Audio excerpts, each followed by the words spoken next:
Canada's residential construction industry is responsible for over 1.3 million jobs and $142 billion of economic activity. Those are quite the figures. And the association that represents this important sector is the Canadian Home Builders Association. And Kevin Lee is its CEO. Kevin is a professional engineer with a master's in architecture, and he has over 30 years of experience in the housing industry. Under Kevin's leadership, CHBA is squarely focused on supporting its 9,000 member companies across Canada and their ability to meet the aspirations of Canadians for housing affordability, quality, and choice. Welcome. Thanks very much for joining us today, Kevin. Well, thanks a lot for having me. Well, we've seen Canadian home prices skyrocket through the pandemic. There's a lot of debate about that and what can be done.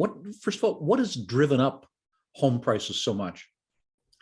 Well, I think it's important to start before the pandemic because there's no question the pandemic affected so many things and house prices is right amongst them. But we really have to look at demographics and good old economics 101, which is supply and demand.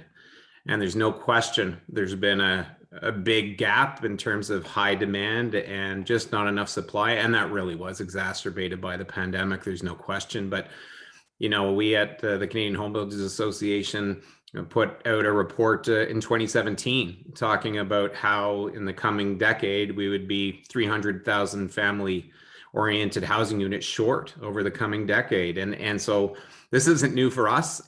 Since that time, you know, in the past year, Scotiabank has come out with statistics showing that Canada has less housing units per capita than any other G7 country.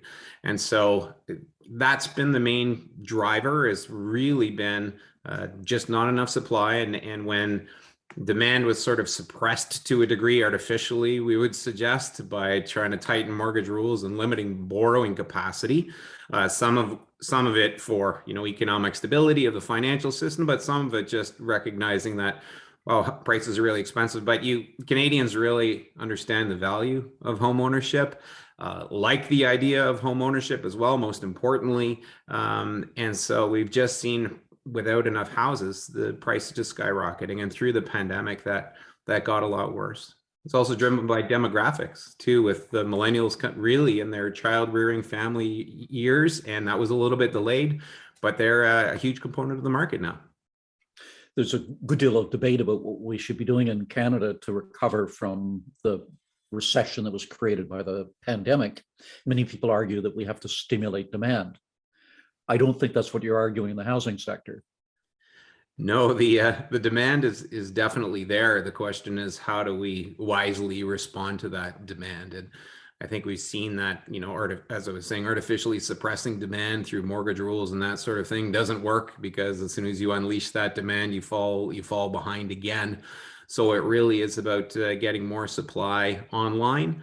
And also, there are other things that have been driving up prices. Certainly, development taxes have really escalated at, you know, to the tune of hundreds of percent in the past couple of decades, and those have really contributed to higher house prices too. But most importantly, we got to get more supply online.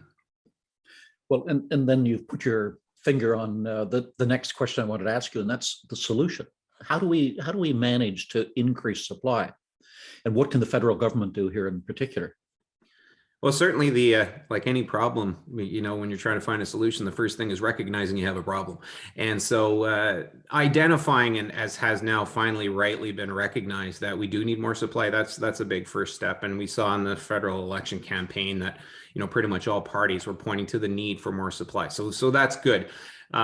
And we need all forms of supply too. You know, it's not just, we do, you know, the Canadian dream of owning a single detached home is still alive and well, which usually means greenfield development. And we need some of that, but we also need mid-rise. We also need high-rise. We need intensification. We need infill.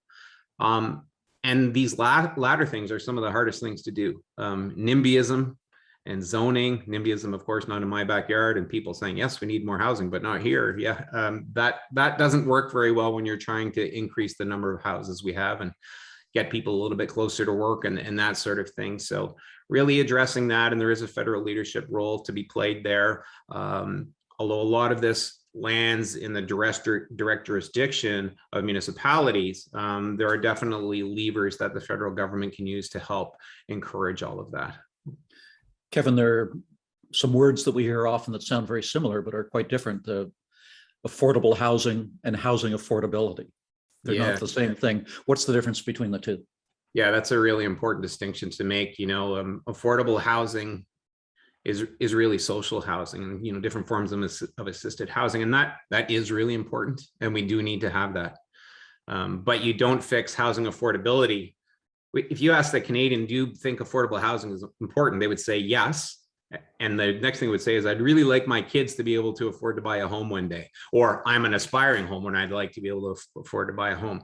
So the idea of market rate housing affordability, which is a combination also, we should say, not just of house prices, but mortgage rules. Mortgage rules are an important part of affordability. In fact, that's why mortgages even exist, to help people to be able to afford something and pay it off over time. So making that distinction is important. And we did see finally that distinction in this last election campaign too. Previously, there was a lot of confounding of those two terms. We need to separate the two. We need to work on both. When you mentioned earlier the challenge, there are NIMBYism, a range of other challenges in terms of bringing more stock onto the market. If you look at the regulatory burden on builders today, how does it compare in Canada with other jurisdictions? I would say it's bad everywhere, which doesn't mean Canada's any worse or better off. I'm also the past chair of the International Housing Association, and so I meet with the other countries and the home builders associations around the world, and almost everybody is facing not just a heavy regulatory burden, but an increasing regulatory burden. And, excessive regulation stifles innovation, and we need a lot of that. That's got to be part of the solution moving forward. And also it slows things down, adds costs. And so we definitely need to be streamlining regulation in our sector and being smart. Obviously, we're not saying do away with regulation, but we need to be smart about it to make sure we can also be as productive as possible. When we discuss the pandemic, I have yet to talk to anybody who said that the landscape looks the same after the pandemic as it did before. How has the pandemic changed consumer preferences around housing, and how's it changed the industry? Yeah, of course, it's had a big impact, and I think one of the biggest things it's done, it's added some choice for home buyers. So in some ways that's been good, and the real thing has been this work from home that has started now. And I don't know, maybe we've accelerated the coming of that by a decade or something. I mean, it's changed the world, right? And so the idea that you can really work from home in so many jobs, either on a full-time basis or on a, maybe a couple of days a week, has really changed where people can and want to live. And, Canadians still have that dream of ideally a single detached home or some sort of low-rise ground-oriented unit, which is often hard to get in, close to downtown, of course, or crazy expensive because of supply and demand. So people have been able to move further afield through the pandemic, and we expect that's going to continue. And then, of course, you add okay, well, if I'm going to live here, I'm going to work from home now. I need a home office now. Hopefully we won't have too much more schooling from home for school-aged children, but gyms, all of those things have changed demand. The drive to be able to get to a low-rise house is totally different. We used to say you got to drive till you qualify sometimes, right? Further away from downtown until you can finally find a house that you can afford. Well, the difference now is in many cases, you're not going to be driving anywhere because where you live is where you work. And we expect that's going to continue. Last question. In some ways, it's the toughest one. You're really well positioned from where you sit to get a sense as to the home building industry as a whole. What do you see as the challenges and opportunities ahead for the home building industry in Canada over the course of the next 3 to 5 years?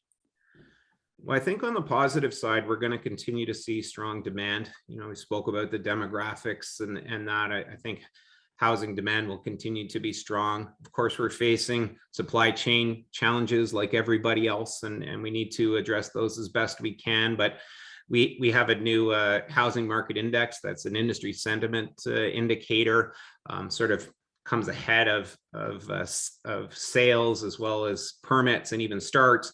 And our sector is reasonably optimistic, though feeling the challenges of the supply chain.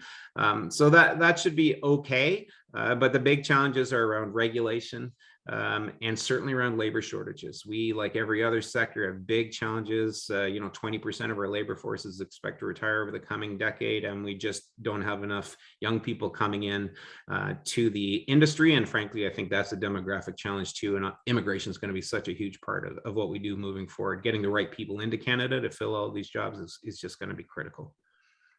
This is a story we hear right across the country from sector to sector. We've got major challenges ahead in terms of getting the skills that we need and ensuring that we can meet what demand is going to be in the future. Kevin, thank you so much for sharing your perspective with us and for bringing us much more up to speed in terms of some of the challenges and opportunities that you see for the sector.